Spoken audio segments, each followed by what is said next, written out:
Во Македонија ликовните уметници се соочуваат со сложена реалност, што вклучува и страст за креативност и предизвици за добивање соодветно признание и поддршка. Иако земјата има богато уметничко наследство и многу талентирани сликари, нивното институционално јавно ценење честопати е ниско.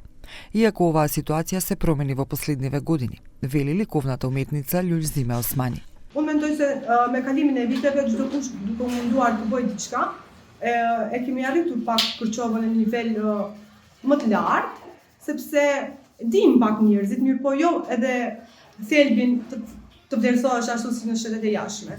Sepse do më pyesësh ku bazohesh. Bazohem përpara 8 viteve që njerëzit me kursin që kam, kisha 6 fëmijë ose 7 fëmijë, kurse kur kthehem tash edhe mendoj në momentin që jam, unë kam 40 fëmijë në Kërçovë, qoftë nga palja shqiptare apo Македонија. Државните и приватните галерии се ограничени по број и не секогаш обезбедуваат одржливи платформи за промоција на современите уметници.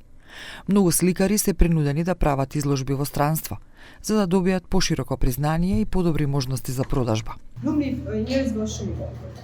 Nuk janë me ftesa personale apo vetëm nga hatërmbetja që do të vjen dikush të nderojnë në ekspozitë. Njerëzit më shumë preferojnë që të ulen dhe të rrinë në një kafene, të shpenzojnë orë të tëra, dhe sa të dalin dhe çojnë diçka të bukur. Nuk e di pse ndodh, ndoshta nuk është interesimi, ndoshta na ka ra komplet interesimi për jetën në Maqedoni. Уметничките дела на домашниот пазар ретко се продаваат и честопати по ниски цени, што не ја одразува работата, талентот и посветеноста на уметникот. Недостатокот на одржлива поддршка од културните институции и отсуството на вистински уметнички пазар им оттежнува на уметниците да живеат само од својата уметност. Nëse një artist nuk ka të ardhur nga shitje, nuk ka mbijetesë, nuk ka si të jetojnë, sidomos në Kërçovë ose në një vend ndoshta pak më të vogël se Kërçova. Unë flas me bindjen time personale, sepse nëse unë nuk do të isha një arsimtare në një shkollë, nuk do të kisha as edhe kursin që e kam me fëmijët kursan që vinë në këtë studio.